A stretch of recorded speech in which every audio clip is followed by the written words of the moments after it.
Hi, hope you like and follow so you can get notified of new episodes.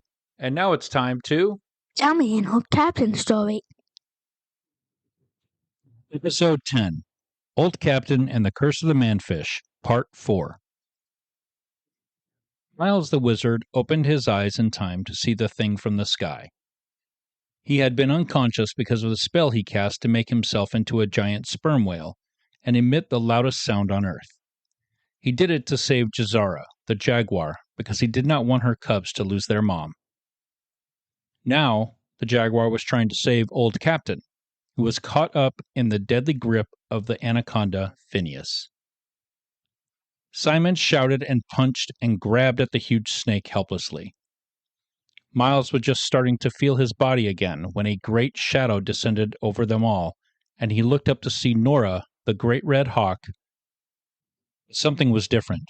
She was becoming something else now. Something more. Much more. Miles saw it all as it happened. First, she grew to about 5 times her normal, already school bus size. Nora's red feathered head, with her big yellow beak, morphed into something much more reptilian. Long curving horns sprouted from the crown of her head, and her neck stretched as feathers gave way to rough reddish scales. Her fanned feathered tail narrowed and became like a serpent, long and scaled with a bony spur at the end. Nora the hawk was now Nora the dragon. The earth shook when she landed. In 2 snaps of the great beast's fanged mouth, the dragon snatched Phineas the anaconda by the head and pulled him off the ground. Old Captain spun like a wooden spool until the snake's body was no longer holding him. He fell to the ground in a dizzied heap. Simon and Miles watched in wonder mixed with horror as Nora the dragon snapped the 40-foot anaconda up like a spaghetti noodle and slurped it down her throat, never to be seen again. The dragon gave a mighty roar.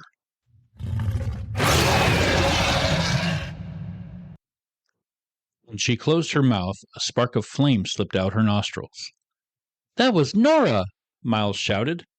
Simon looked at his brother and gave him a huge hug. "You're okay!" Simon squeezed Miles hard. Old Captain groaned as he got back to his feet. His ears were ringing, his arms hurt, and his head was pounding. He looked over to see the 2 boys, Simon and Miles, and that they were okay, and that was all that mattered. He made his way back to them, staggering with dizziness. The red dragon, which still bore a few feathers sprouting from here and there, shook its body like a dog does, and rather quickly started to shrink. Scales now gave way back to feathers, as the mighty beast changed back into Nora, the great red hawk. Normal again, Nora let out a burp and signaled to the boys and Old Captain it was time to go. "You just ate that whole snake," Miles said. Nora gave a short hawk cry and inclined her head for them to get on her back. "Hurry, I'd like to get back before long," she said. Simon and Miles were helping Old Captain back to Nora when Jazara the jaguar came over with her 2 cubs. "I cannot thank you all enough," Jazara said. "You were so brave, and you saved my beloved Roshan and Marin, and I can never repay you." "Actually," Miles said, "you already did. You helped save Old Captain." "Not very effectively, I'm afraid," she said. "Anyway, I thank you." She gave a great bow of her head, as did the cubs. "You have friends in us forevermore." "And you have friends in us," Simon said. "Let's just hope we meet again under friendlier circumstances," Old Captain added. With that, Old Captain, Simon, and Miles all climbed up on Nora's great red back. Old Captain made sure he still had the heart of the river in his pocket, and the giant hawk sprang into the air and took off. The boys and Old Captain waved goodbye to Jazara and her cubs. It was still raining. As they ascended, Old Captain noticed that the waterfalls were starting to flow again. The jungle would again endure and thrive, as it had so many times before. He wondered what the anaconda planned to do with the heart of the river. Rain pelted their faces as Nora climbed upward, her strong wings flapping with such force that it looked to Old Captain like she was pushing the earth away from them, and with each flap the earth got farther and farther away. The flight back to the pine forest and Balloop's river was shorter than Old Captain thought it would be. They made it out of the rainy skies over the jungle to a clear, sunny sky overlooking a shady grove where there sat poor, despondent Balloop. Nora's big shadow passed over the manfish, who was not alone, for the faithful giant dogs, Frito and Cocopelli, were lazily grooming themselves nearby, while a small display of magic was being wrought by the snail sorcerer and the lizard wizard. The party landed and slid off Nora the great red hawk's back and onto the warm grass of the forest meadow. Old Captain was grateful once again to have made it without losing his hat. Simon ran to Cocopelli and Frito, and Old Captain walked behind. Miles, however, stayed back to talk to the big hawk. "How did you do it, Nora?" Miles asked. "Do what?" "You know, change into a dragon." Nora's feathers ruffled a bit as she looked about, perhaps to find an answer. "I don't know," she said. "That's the first time it's ever happened." "Really?" "Yes," she spoke. "But tell me, how did you turn into a whale?" "Oh!" Miles thought about it and then shrugged. "I don't know. It's the first time it's happened."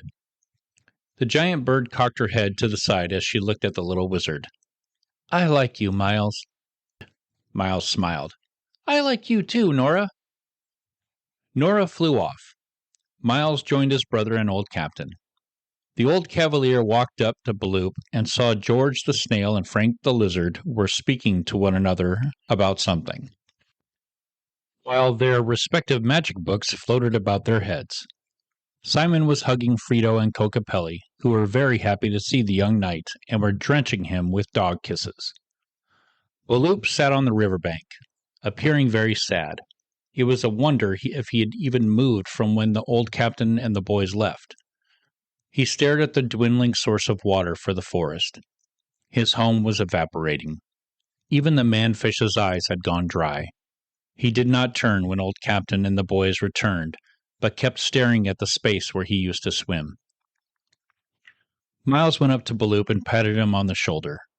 "Balloop," Miles said, "you wouldn't believe what happened. We met the jaguar who stole the heart of the river. Her name was Jazara, and she had 2 cubs. She only took the heart. She didn't want it. She did it because her cubs were hostages to a giant snake that tried to eat Old Captain. His name was Phineas, and he was real mean. Oh, and we met another talking tree. His name was Wallard. Oh, and I turned into a whale. Can you believe it? Oh, and Nora turned into a dragon and ate the snake that was trying to eat Old Captain. Isn't that crazy?" But the manfish did not even react. "He's been like that since you left," Frank said. "He's inconsolable," added George. Old Captain reached into his pocket and set the heart of the river down between the 2 small sages. "There it is," Old Captain said. "Magnificent." Frank examined the stone. The heart of the river glowed with a pale blue light and seemed to be perpetually wet, though it felt drier than when he first took it from the huge anaconda Phineas, and it was not as slippery to the touch. "So what do we do now?" Simon asked as he joined the conversation, wiping wet dog kisses from his cheek with his sleeve. Old Captain, Frank, and George all looked at one another, and then to Balloop, over by the riverbed. "I guess we just give it to the manfish," George said, "and see what happens." "Miles," Old Captain said, "want to do the honors?" He picked up the heart of the river and handed it to Miles, who hefted the weight, and looked at everyone. They all nodded assent. But Miles stopped and looked at his brother. He remembered how worried Simon was when Miles regained consciousness. He handed the heart of the river to his older brother. "Are you sure?" Simon asked. "I'm sure," Miles smiled. Simon nodded and walked over to the manfish. "Here you go, Balloop," Simon said as he handed Balloop the stone. Balloop's eyes became watery, and he held the heart of the river in his hands so reverently that Simon and Miles each took a knee out of respect for the moment. Baloo stood again, his face regaining some of its color, and his rainbow scales showing underneath the tears that rolled down his cheeks. Baloo held the heart of the river in his hands and walked out into the center of where the river used to be. It was a much more powerful source of water. There, in the center, Old Captain, Miles, and Simon, and the two small magicians watched as water started to swirl about Baloo's feet. A column of lively, luminous water circled the man-fish's legs and moved up his body until it was as high as the treetops, and it continued to go. They could just see Baloo's face through the water as it started to change, back into that of a magnificent rainbow trout. Baloo's eyes were bright and intelligent now. Gone was the empty, confused look. He smiled at the group. Then the man-fish spoke. "My name is Hooble Booble Dooble Mazooble. I am the one who guards the river, and I failed to protect the heart. This strange form with land tentacles was my punishment. I can never repay you for restoring me to my true form. Thank you, one and all. I and the river, and all her children, owe you a great debt." With that, the man-fish started to float in the swirling column of water and change before their very eyes into a radiant rainbow trout.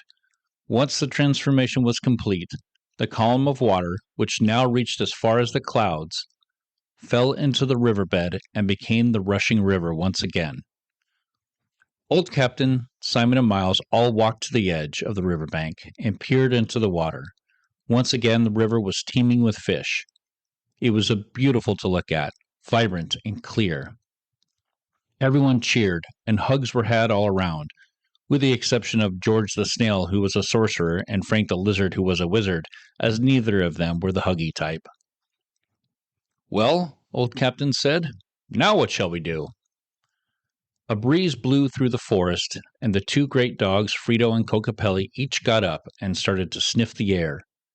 Their tails started to wag, and if you were standing behind them, you'd likely be knocked to the ground from the horse-sized canines' sweeping tails. "Let's eat," a voice from the forest road said. An old woman driving a wagon with a sign on it that read, "Linda and Luna's Lotions, Potions, and Pizza Waffles." An even older donkey pulled the rickety contraption with all its squeaks and creaks. It was Luna and her dog, Linda, who was curled up in a little black fur ball on her lap. "Who wants a pizza waffle?" Luna said. "Ooh, me!" Old Captain raised his hand. He was the first one in line. Luna and Linda rolled to a stop, and the old woman got down from the wagon, and the wagon transformed into a multi-tiered food truck with a stone oven baking a batch of pizza waffles. Within minutes, everyone had an order to their liking. A pizza waffle looks like a Belgian waffle, thick and fluffy and oozing with melted mozzarella and topped with chunky tomato sauce and pepperoni, cooked just right. Everyone had one, even the snail sorcerer and the lizard wizard. "What's this part?" Simon asked about a waffle square that looked different from the others.